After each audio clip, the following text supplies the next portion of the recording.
Hi guys, today we're going to take a look at Marapur turtles for a level 300 plus monk. This respawn's obviously known for its profitability. It's not an experience spot, it is just an amazing profit spot. By the time you're like level 400, 450, you can hunt here with no supplies. And then obviously you make even more profit. But, around level 300, you can expect somewhere around 2.7 kk raw experience and about 1.2 kk profit per hour. Obviously, it'll vary a little bit based on your skill and your speed, but these are the sort of benchmark values that you should be aiming for. In the video that I've recorded and in these screenshots, I did not have any charms active. So if you have charms here, you're also obviously going to be going a little bit faster, make a little bit more profit. Overall tier rating, I give it S tier for profit. Obviously, it's very, very good for profit, especially at such a low level. And for experience, it's like obviously bad. I give it a D tier. Difficulty, I give it 5 out of 10.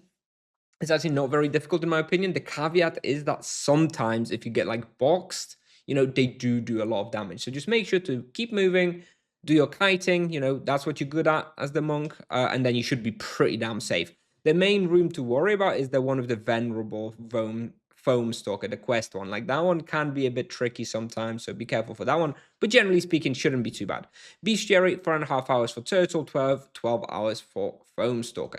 With regards to requirements, I forgot to mention this, forgot when I was preparing this presentation, you need to have a helmet of the deep or some other item which allows you to go underwater, because it's like one of those whirlpools and you go down. As soon as you go down, you can change the helmet of the deep to your regular hunting helmet. That's fine, but you do need to have it with you to access this hunting ground.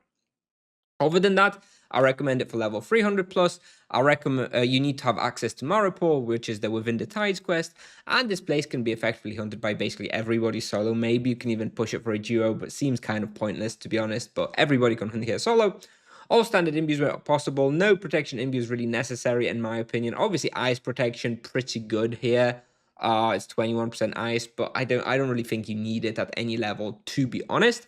With regards to recommended weapon types, Energy and Earth are both okay. Energy is better for the foam stalkers, Earth is better for the two-headed turtles. Now, considering there's way more two-headed turtles, in my opinion, Earth is better. So the optimal weapon I would be using here at this level is probably the Cobra Bow. With regards to supplies per hour, around level 300, it's like 1,000 Grey Mounted potions, some Ultimate Spirit potions just in case, 6 Transcendence potions as always, and like I mentioned already, with a few more levels, you probably drop down to no supplies at all. With regards to charms, I mean, for me, this is a bestiary spot. Once I unlock the bestiary spot on the foam stalk, I don't come back here, so I wouldn't really worry about it. For the turtle, when you unlock it, you ideally want low blow or poison. Both are going to be okay. For the wheel, T1 Ascetic is currently the best one for solo hunting, but this may change with any future balance changes, so make sure to, check when you watch this video. And I also have 1 or 2 lesser gems, ideally with flat plus hit points. And the character you'll see in the video is level 331 monk with 103 fist or 43 magic level. Now, with regards to the root, like this is -1 and this is -2.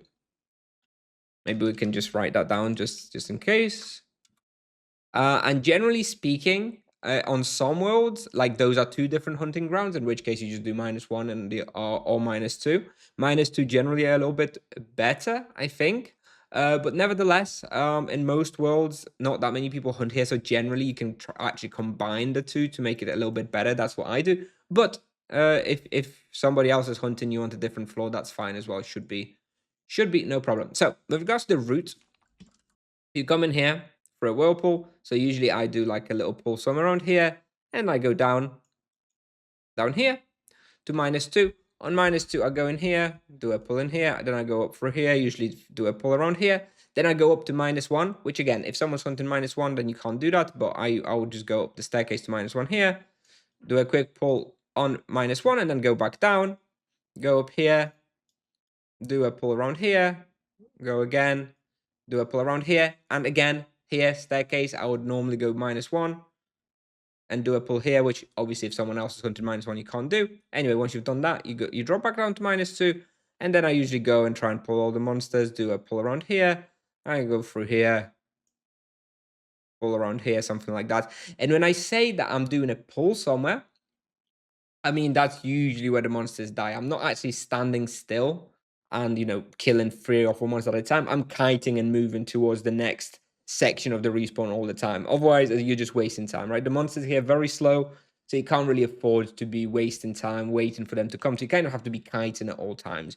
And yeah, obviously, once you get here to this section, you just go back up again to -1, and then you just kind of do this little pull here, and then you go back down and restart. So you do 3 pulls on -1, at least I do, as you can see here on the -1, and then you generally just move on -2. Anyway, all I have for you today, guys. Excellent profit spot. Also pretty easy for the monk. It's much harder for something like an EK who has to take all the damage here because the monsters do actually do a lot of damage.